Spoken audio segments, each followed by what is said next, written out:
नमस्कार, स्वागत है आपका एबीपी गंगा पर। आप देख रहे हैं उत्तराखंड प्राइम, आपके साथ मैं हूं लवी गुंबर। आइए खबरों के सफर का आगाज करें। वहीं राज्यसभा सांसद अनिल बलूनी करीब 1.5 साल के बाद अपने पैतृक गांव नकोट पहुंचे और इस दौरान अनिल बलूनी ने एबीपी गंगा के साथ अपने विजन साझा किया। और क्या कहा इस दौरान अनिल बलूनी ने, पूरी बातचीत सुनिए।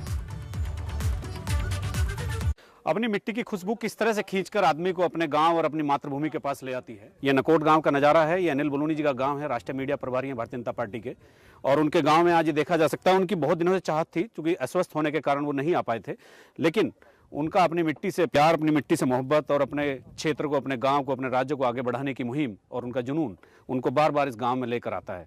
तो बलूनी जी हमारे साथ हैं, उन्हीं से मुखातिब आपको कराता हूं। बलूनी जी, आपका बहुत शुक्रिया और आपका स्वागत है, और आपके स्वस्थ रहने की कामना एबीपी गंगा परिवार की ओर से। आप दीर्घायु हों। एक बड़ी संघर्ष गाथा है बीमारी की आपकी, आप उसको पार करके आए हैं। काफ़ी दिन बाद हो गए, मिट्टी खींच लाई। देखिए अजीत जी, मैं जब बीमार था, और अगर आपको ध्यान हो कि बीमारी से पूर्व हमने एक मुहिम शुरू की थी कि कोई एक त्यौहार अपने गांव में मनाए, और मैंने ये कहा था कि इगास आएगा। इगास के त्यौहार पे, जो हमारे कुमाऊं में जिसको बुढ़ दिवाली कहते हैं, गढ़वाल में इगास बोलते हैं, उस दिन मैंने तय किया था कि हम लोग अपने गांव में इगास मनाएंगे। दुर्भाग्य से इगास से कुछ दिन पूर्व मुझे कैंसर डिटेक्ट हो गया और मेरे लिए जीवन के लिए भय हो गया। मैं बम्बई में काफ़ी महीनों तक मैंने उपचार करवाया। उसी वक्त मैंने तय किया था कि जब ठीक होऊंगा तो अपने गांव से शुरुआत करूंगा। मैं 18 महीने से अपने राज्य से, अपने लोगों से दूर था, लेकिन अजीत जी, मैं कभी भी इन 18 महीनों में फिजिकली जो दूर जरूर था, लेकिन मानसिक रूप से, दिल से मैं पूरे टाइम उत्तराखंड के साथ लगा था। और मैं आपको ये भी कहना चाहता हूँ, जब मेरा कीमोथेरेपी चल रहा था, मैं अस्पताल में रहता था, लोगों को मेरे नज़दीक आना मना था, उस समय भी मैं अक्सर अकेले में ये सोचता रहता था कि आखिर उत्तरांचल का क्या विकास का मॉडल हो, अगर मैं ठीक होऊंगा तो क्या कर सकते हैं। मैंने महीनों इस बारे में चिंतन किया, और उस वक्त मैं बहुत सारी चीज़ें मैंने विजुलाइज की है, विजन तैयार किया है। ईश्वर ने मुझे मौका दिया है उस विजन को अब ज़मीन पर उतारने के लिए, और आने वाले दिनों में ज़रूर आप देखिएगा इस अंधकार के जो खिलाफ लड़ाई है, जो हमारे गांव हैं। आज आप मेरे गांव आए हैं, आपने देखा होगा किस प्रकार का रास्ता है, किस तरह के जीवन लोग जी रहे हैं। अगर किसी की तबीयत खराब हो जाए तो कोई उपचार का कहीं तरीका नहीं है। इन सब के खिलाफ एक बड़ा युद्ध हम लोगों को लड़ना है, और हम सब लोग मिलके, पार्टी और सरकारों से भी आगे जाके, सब लोग मिलके, पूरे उत्तराखंड का प्रत्येक वासी मिलके, केंद्र में जैसे मोदी जी की सरकार है, उनका भी सहयोग लेके इस उत्तराखंड को कैसे हम अच्छा कर सके, उसके लिए हम लड़ाई लड़ेंगे। आप जिस खराब दौर से संघर्ष करके आगे आए हैं, एक बीमारी थी, एक काला अध्याय था, वो निपट गया, उससे जो चुनौतियां थी वो भी खत्म हो गई। आपकी इसी दौरान आपको वहाँ रहते हुए एक ये भी ख्याल आया था कि मैं बॉम्बे में इलाज करा रहा हूँ, तो सब नहीं आ सकते। आपने टाटा कैंसर रिसर्च इंस्टीट्यूट से भी बात की थी, तो वो चीज़ अभी कहाँ है? देखिए, जब मैं कैंसर से लड़ रहा था, तो मुझे लगता था कि जिस तरह का उपचार मुझे मिल रहा है, ऐसा उपचार क्यों नहीं उत्तराखंड के प्रत्येक व्यक्ति को मिले। और मैंने वो मुहिम शुरू की। मैंने रतन टाटा जी से बात की, और मैं जब टाटा अस्पताल में था तो नियमित रूप से लोगों से इस बारे में बात करता था, जो एक्सपर्ट्स है, कि किस तरह से उत्तराखंड के लोगों को ये इलाज मिल सकता है। मेरी टाटा ट्रस्ट से बात बढ़ी है। टाटा ट्रस्ट ने पिछले साल, क्योंकि कोरोना के टाइम पे बहुत बड़ा जो धनराशि है वो केयर फंड के लिए दिया है, तो उनके पास धन की थोड़ा सा समस्या थी, लेकिन अब अगले फाइनेंशियल ईयर में हम उसको आगे बढ़ाएंगे, और निश्चित तौर पे उत्तराखंड के अंदर एक बेहतरीन कैंसर हॉस्पिटल बने, इसकी मुहिम, ये मेरा लक्ष्य है, मेरा संकल्प है, और इसको मैं पूरा करूँगा। उस दौर में आपने कई आइडिया आपके दिमाग में थे और उनको कुछ किया भी। जैसे रामनगर में एक नाले के ऊपर एक पुल बनना था, वो एक बहुत ही महत्वाकांक्षी प्रोजेक्ट था, और वहाँ हर साल हर बरसात में जान माल की हानि होती थी।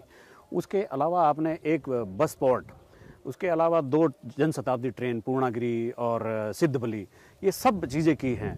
तो ये क्या अपनी मिट्टी से जुड़ने का जो आपका जुनून है, वो आपको प्रेरित करता है ये सब करने के लिए? नहीं, देखिए, अगर हम ईश्वर ने सांसद तो और भी हैं। नहीं, ईश्वर ने अगर मुझे ऐसा मौका दिया है, इस एक छोटे से गांव से मैं भारत की संसद में पहुंचा हूं, तो मेरा लक्ष्य है कि मुझे कुछ इस समाज को, इस पार्टी को, इस प्रदेश को देना है, मैं उसके लिए काम कर रहा हूँ। और मैं आपको विश्वास के साथ और आपके दर्शकों को कह सकता हूँ कि कुछ बनने की चाह के कारण ये हो, ऐसा बिल्कुल भी नहीं है। ऐसा नहीं है कि कुछ पाना है, अब देना है। अगर आप लोग जिस दिन मैं सांसद बना था उस दिन का मेरा इंटरव्यू देख लेंगे, जो मैंने आप मीडिया के लोगों से बात की है, तो सारा मेरा विजन उसमें था। मैंने उसी दिन कहा था कि मुझे कुछ नहीं बनना, मुझे 6 साल सांसद रहना है। मैंने उस दिन कहा था कि 6 साल सांसद बन के मैं पूरे उत्तराखंड को बताऊंगा, पूरी दुनिया को बताऊंगा कि मेरा क्या विजन है सांसद के रूप में। मैंने उस दिन कहा था कि मैं माला नहीं पहनूंगा, मैंने उस दिन कहा था मैं स्वागत नहीं कराऊंगा, मैंने उस दिन कहा था कि मैंने पोस्टर बैनर नहीं लगाऊंगा, होर्डिंग नहीं लगवाऊंगा। मैं इन सब बात पे कायम हूँ और मैं निश्चित तौर पे इन सब से दूर रह के 6 वर्ष तक सांसद के रूप में काम करके कैसे विकास करना है, ये अपने विजन को पूरे उत्तराखंड के लोगों को और सब लोगों के साथ साझा करना चाहूँगा। अभी चूँकि एक लंबी फहरिस्त है जो आपने उत्तराखंड के लिए एक जो कंट्रीब्यूट किया है, भारत सरकार की मदद से, दूसरे जो ऑर्गेनाइजेशन थे उनकी मदद से, चाहे प्राइवेट हो चाहे सरकारी हो। अभी आगे का क्या कुछ एक ड्रीम प्रोजेक्ट है, कोई एक आपने एक ब्लूप्रिंट तैयार किया है कि राज्य को इस रास्ते पे आगे ले जाना, भारत सरकार की मदद से ये चीज़ें अपने राज्य में लानी है? क्योंकि आप बीच में जुड़े भी रहते हैं, समस्याओं से जुड़े रहते हैं, कोई टेलीकॉम की समस्या हो या सीमांत क्षेत्र की समस्या हो, लोग आपसे जुड़े रहते हैं। तो आगे का क्या एक देखिए, उत्तराखंड के विकास के लिए समग्रता से सोचने की जरूरत है। पिछले 20 वर्षों में, ये मेरा व्यक्तिगत वो है कि पिछले 20 वर्षों में क्या हुआ, जिस प्रकार से एक कोई पक्षी बना जिसका पैर अलग, पर अलग, माथा अलग, हर आदमी एक अलग अलग तरीके का विकास सबने किया। मैं अक्रॉस दी पार्टी लाइन, मैं ये नहीं कह रहा कि कांग्रेस की सरकार ने विकास नहीं किया, कि अन्य लोगों ने किसी ने विकास, ये मैं नहीं कह रहा, सबने किया, लेकिन किस अलग अलग प्रकार से थेगले लगाते चले गए और उसके कारण हमारा विकास बिखरता गया है। मैं ज़रूर ये चाहता हूँ कि सब लोग मिलके, राजनीतिक हमारी प्रतिद्वंदिता हो सकती है कि दूसरी पार्टी का व्यक्ति है, इस पार्टी का व्यक्ति है, लेकिन हमें विकास के लिए एक ओवरऑल एक प्लान बना के एक समग्रता से सोचने की ज़रूरत है। उत्तराखंड का विकास तभी होगा जब सब लोग, सरकारें आए जाएं, लेकिन विकास की एक पटरी पे चलता रहे और विकास उस दिशा में हो। इस प्रकार के विकास का एक मॉडल बनाने की ज़रूरत है कि सरकारें आने से विकास की गति धीरे धीरे जरूर हो, लेकिन एक लाइन जरूर तय हो कि इस लाइन पे हमको विकास करना है। अपना वोट आप 100 किलोमीटर अंदर अपने गांव में ले आए बनवाने के लिए, मेरा वोट मेरा गांव।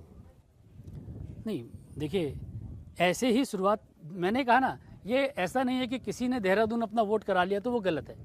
मैंने ये तय किया कि मैं कोटद्वार से अपने पैतृक गाँव में अपना वोट कराऊँगा। मैंने अपना वोट यहाँ बनवाया है। अब मैं इस गांव का मतदाता हूँ। आज मैं इस गांव में आके मैं देख रहा हूँ कि क्या क्या मुझे करना है। मैं अपने गांव में भी एक सोचूंगा किस प्रकार से विकास करना है।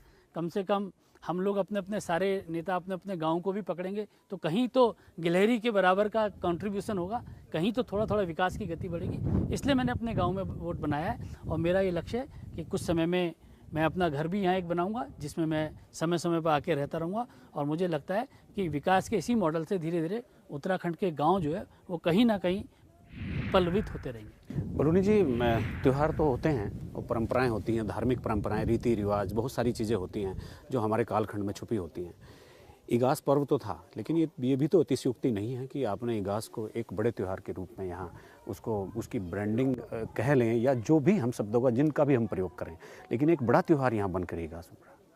नहीं, देखिए, इगास मैंने पहले ही तय किया था कि इगास को पूरे विश्व के लिए, पूरे देश के लिए इगास त्यौहार को लोग समझें। और इस तरीके से हम अगर 2 या 3 त्यौहार ऐसे हुआ कि जिनको हम लोग पूरे विश्व को बता सके कि ये उत्तराखंड का, ये हमारा मौलिक हमारे त्यौहार है। आप देखिए, अगर आप गुजरात में गरबा के टाइम पे जाते हैं तो क्या रौनक होती है गरबा की। अगर हर राज्य की, हर जगह की एक विशिष्ट पहचान है, अलग अलग त्यौहार, क्यों नहीं उत्तराखंड की त्यौहार इगास हो। अभी आने वाले कुछ दिनों में फूलदेई आने वाला है। मैंने संकल्प लिया है, मैं जहाँ भी रहूँगा फूलदेई का त्यौहार मनाऊँगा। उत्तराखंड के हमारे जो त्यौहार हैं उनको हम मनाएं और दुनिया के लिए आज जब गुजरात के अंदर गरबा का समय आता है तो पूरे विश्व से लोग गरबा देखने आते हैं। हम क्यों नहीं 2-3 इस प्रकार के त्यौहार उत्तराखंड में बनाएं कि पूरे विश्व से लोग उन त्यौहारों को आए। अगर हम इगास करते हैं, इगास के साथ साथ हम इस तरह की चीज़ें और जोड़ें कि पूरी दुनिया के लोग हफ्ते हफ्ते तक इस प्रोग्रामों में आए। तो इस तरह की सोच होना बहुत ज़रूरी है। लेकिन अपने गाँव में अपना वोट और ईगास मनाना, ये दोनों चीज़ें एक ही तरफ इशारा करती हैं कि आओ मतलब अपने गांव की तरफ लौट चलते हैं। जिस मुहिम को आप चला रहे हैं, प्लान रोकने की मुहिम, यानी प्लान रोकने के ये भी एक स्टेप हैं कि त्यौहार अगर आदमी अपने गांव में मनाएगा या वोट अपने गांव में डालने आएगा तो उसके जो इमोशंस हैं वो अपनी मिट्टी से जुड़ेंगे ज़रूर। नहीं देखिए, मेरे लिए मैंने बताया ना, आज जब मैं गाँव आया तो मेरे लिए बड़े भावुक क्षण है। इन्हीं पगडंडियों में मेरे पिता, मेरे दादाजी, मेरे पुरखे इन्हीं पगडंडियों में चल के बड़े हुए। आज यह भी देखना जरूरी है कि मैं इस गांव से आके अगर संसद में पहुंचा हूं तो मेरी जिम्मेवारी इस गांव के लिए भी है। तो मैं आज गांव के साथ जुड़ने के साथ आप जरूर कुछ ना कुछ कंट्रीब्यूट गांव के लिए करेंगे, यही संकल्प है। और इसीलिए सब लोग अगर ऐसा करें तो कहीं ना कहीं कुछ ना कुछ पलायन को रोकने में उनके योगदान होगा, लोगों के बेहतरी जीवन के लिए उनका योगदान होगा, ऐसा मुझे लगता है। पिछले दिनों चमोली में एक आपदा आई, बहुत सारे लोग हताहत हुए। एक एनडीआरएफ की बटालियन यहाँ बहुत दिन पहले आई थी और आपने फिर उसको वापस कराया। उसको थोड़ा एस्टेब्लिश कराए जाने की और ज़रूरत है उसमें, उसके लिए काम चल रहा है। देखिए अजीत जी, मैं बताता हूँ, एनडीआरएफ की एक बटालियन जो हमने उत्तराखंड के लिए माननीय प्रधानमंत्री जी ने दी थी, उसके लिए काम चल रहा है। और मुझे लगता है कि बहुत तेज़ी के साथ उस बटालियन के लिए मेरे ख्याल से कुछ जगह ज़मीन भी देखी गई है और उस पर काम चल रहा है। हम जरूर चाहेंगे कि उसको एक्सपेडाइट हो। मैं जल्दी माननीय गृह मंत्री जी से भी संदर्भ में बात करने वाला हूँ। ये मेरे आगे के जो मेरा कैलेंडर है उसका हिस्सा है। एक और चीज़ आपके सामने रखनी थी कि अर्ली वार्निंग सिस्टम बहुत दिन से कवायद चल रही है कि जहाँ हाई एल्टीट्यूड जो एरिया है वहाँ एक अर्ली वार्निंग सिस्टम लगे, ताकि ऐसे जब ये आपदाएं आए तो थोड़ा सा सचेत हो जाए आदमी। बिल्कुल, आपको आपने अच्छा बोला, अर्ली वार्निंग सिस्टम के बारे में हम लोग काम कर भी रहे हैं। आप Doppler radar, 3 Doppler radar Uttarakhand को मिले, उसमें से 2 के लिए सारी तैयारी हो चुकी है, लगना भी शुरू हो गया। तीसरे डॉपलर रडार जो खास तौर से बद्रीनाथ, जो पूरा बद्रीनाथ तक, पौड़ी से बद्रीनाथ तक का इलाका है, इसके लिए होना था, उसको लैंसडाउन में लगना था। उसकी लैंड के लिए कुछ समस्याएं थी, वो समस्याएं लगभग समाप्त हो चुकी हैं। मेरे को लगता है आने वाले 2-4 दिन के अंदर लैंसडाउन में डॉपलर रडार लगने का वह भी मार्ग प्रशस्त हो जाएगा। आप चूँकि थोड़ी सी पॉलिटिकल बात भी हो जाए तो आप राष्ट्रीय मीडिया प्रभारी हैं, 1 साल बाद उत्तर प्रदेश, उत्तराखंड, चूँकि हमें तो उत्तराखंड से ज़्यादा सरोकार है, चुनाव भी होने वाले हैं, क्या है स्थिति आगे की, क्या प्लानिंग है? देखिए, उत्तराखंड में और ख़ास तौर से कहा जाता है पहाड़ी राज्यों में, हिमाचल प्रदेश में और अन्य राज्यों में एक मिथक बन गया है कि 5 साल एक की सरकार, 5 साल दूसरे की सरकार। कांग्रेस और भाजपा नंबर वाइज। मैं आपको आज ये बात विश्वास के साथ कह सकता हूँ कि इस बार 2022 में इस मिथक को भारतीय जनता पार्टी तोड़ देगी और भारतीय जनता पार्टी पुनः सरकार बनाएगी। हमारी सरकार जिस प्रकार से काम कर रही है और लोगों के साथ जिस तरह से जुड़ा हुआ है, मेरे को विश्वास है कि हमारी सरकार जीते, मतलब हम लोग बेहतर तरीके से सरकार बनाएंगे। और लगभग जितना मेजॉरिटी उत्तराखंड के लोगों ने हमको जो आशीर्वाद दिया था उसको हम पुनः प्राप्त करने के लिए प्रयासरत हैं। इतना मजबूत भरोसा? नहीं, भरोसा रखना ही चाहिए। देखिए, ये नरेंद्र मोदी जी, माननीय अमित शाह जी, इनके साथ हम लोग, हमारी पार्टी इन लोगों के मार्गदर्शन में काम कर रही है। हम लोग परिश्रम की पराकाष्ठा करना जानते हैं। हम लोग जानते हैं कि कैसे मेहनत करनी है, कैसे पत्थर से पानी निकाल देना है, कैसे विकास के गढ़ देना है। अगर आप देखिए उत्तराखंड के किस तरह से सड़कें बन रही है। आज आप देहरादून से आए, ये जो बद्रीनाथ रोड है, अब ऐसा लगता है कि राजपथ जैसी सड़कें बन गई है। क्या ये विकास उत्तराखंड के अंदर साफ दिख रहा है? सड़कें बन रही हैं। ये तो केंद्र ने किया। नहीं यार, डबल इंजन किस लिए कहा जाता है? दोनों ने हर तरह से दोनों मिलकर काम कर रहे हैं, ऐसा नहीं है। और हमारी डबल इंजन की सरकार, राज्य सरकार भी जिस प्रकार से काम कर रही है, अगर आप देखेंगे लगातार काम कर रही है और लगातार लोग, ब्यूरोक्रेसी पहली बार पंजे पे है, दौड़ रही है, रोज का रोज काम होता है। आप देखिए अभी जो हादसा हुआ, बड़ा दुर्भाग्यपूर्ण हादसा हुआ चमोली में, किस प्रकार से पूरी की पूरी सरकारी सिस्टम ने काम किया, आपदा के लिए बचाने के लिए लोगों का काम किया। विकास के काम हो रहे हैं, सड़क सब घरों में पहुंच रही है, हमारा अधिकारी जगहों पे पहुंच रहा है। तो मुझको लगता है सरकार अच्छी तरह से काम कर रही है। आप कह रहे हैं नौकरशाही मुट्ठी में है, विधायक कह रहे हैं हमारी कोई सुनता नहीं है। नहीं, मेरा ये मानना नहीं, किसी की कोई ऐसी शिकायत मुझे लगती नहीं। त्रिवेंद्र सिंह रावत जी के नेतृत्व में हमारी सरकार बहुत बेहतरीन तरीके से काम कर रही है। ये जो अपना विधायकों का दिल्ली जाना, शिकायत करना, ये जो तमाम चीज़ें चल रही हैं, ये कहीं लगता नहीं कि सरकार से नाराज़गी है आपके स्टेट में? नहीं, देखिए, ये भारतीय जनता पार्टी है, ये कोई मुर्दों की पार्टी नहीं है। ये ऐसा नहीं है कि कोई ये सोच के चले कि यहाँ कोई कुछ बोलेगा नहीं, कोई कुछ नहीं, कुछ भी कह सकते हैं। अगर हमारी भी किसी से नाराज़गी होगी तो हम भी अपनी नाराज़गी बोल सकते हैं। हमारी लोकतांत्रिक पार्टी, हमारी डेमोक्रेटिक पार्टी है। इस पार्टी में आज जगत प्रकाश नड्डा पार्टी के राष्ट्रीय अध्यक्ष हैं, तो आदरणीय जगत प्रकाश नड्डा जी कहाँ से आए हैं? एक छोटा सा कार्यकर्ता पार्टी का राष्ट्रीय अध्यक्ष बनता है। नरेंद्र मोदी जी कहाँ से आके देश के प्रधानमंत्री बने? आप दिल्ली की सरकार को और उत्तराखंड की सरकार को कैसे आप बराबर कर सकते हैं? दिल्ली की परिस्थिति, और मैं कह रहा हूँ किसी भी दो राज्यों की सरकार को बराबरी नहीं कर सकते। उत्तराखंड में अलग परिस्थितियाँ हैं, दिल्ली में अलग परिस्थितियाँ हैं। दिल्ली का अलग कल्चर है, उत्तराखंड का अलग कल्चर है। उत्तराखंड की समस्याएं अलग है, अलग दुर्गम तरह का राज्य है।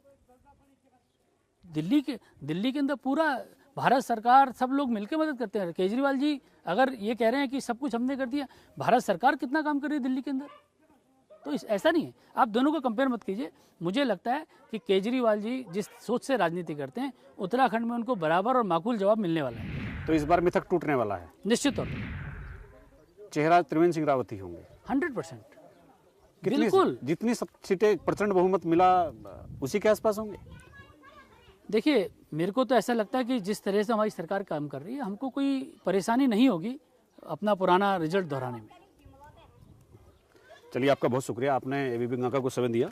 और हमारे साथ थे बलूनी जी, और बलूनी जी ने बताया कि ये मिथक टूटने वाला है। इस बार भी भारतीय जनता पार्टी की सरकार बनने वाली है, और बहुत सारी चीज़ें उन्होंने अपनी रणनीति में कही हैं कि आगे क्या होने वाला है, और दिल्ली और उत्तराखंड का कोई कंपैरिजन भी नहीं हो सकता, ये दावा भी उन्होंने किया है। तो अपने सहयोगी कैमरामैन प्रमोद वाजपेयी के साथ नकोट गाँव से एबीपी गंगा के लिए अजीत सिंह राठी। तो अपने पैतृक गांव पहुंचे सांसद अनिल बलूनी ने अपना विजन साझा किया और ये बात भी स्पष्ट तौर पर कही कि एक बार फिर से मिथक टूटने वाला है। 2022 में एक बार फिर भाजपा की सरकार बनने का उन्होंने दावा किया, और उन्होंने कहा कि सीएम त्रिवेंद्र रावत के चेहरे पर ही चुनाव लड़ेंगे। तो उत्तराखंड को अपनी महिला कमांडो फोर्स मिल गई है। पहली पुलिस लाइन में महिला कमांडो फोर्स और स्मार्ट चीता पुलिस की शुरुआत हो गई है। सीएम त्रिवेंद्र सिंह रावत ने इसकी शुरुआत की। ट्रेनिंग के दौरान 22 सदस्यीय एटीएस महिला कमांडो फोर्स दस्ता तैयार हुआ है। इनमें से कुछ कमांडो को ड्यूटी कुंभ के दौरान भी उनकी लगी।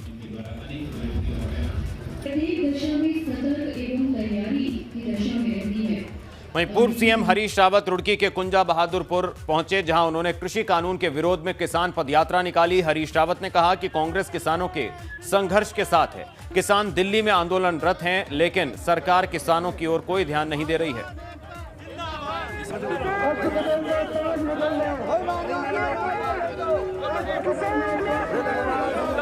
किसानों के समर्थन में पूर्व मुख्यमंत्री हरीश रावत ने पदयात्रा निकाली।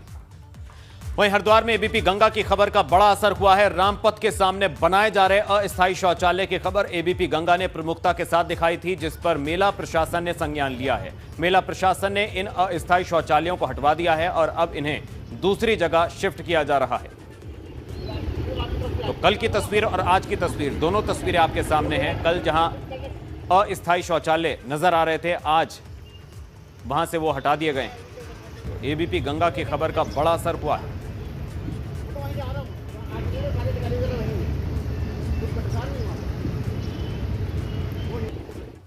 और इसी के साथ उत्तराखंड प्राइम में फिलहाल इतना ही। दीजिए इजाजत, नमस्कार।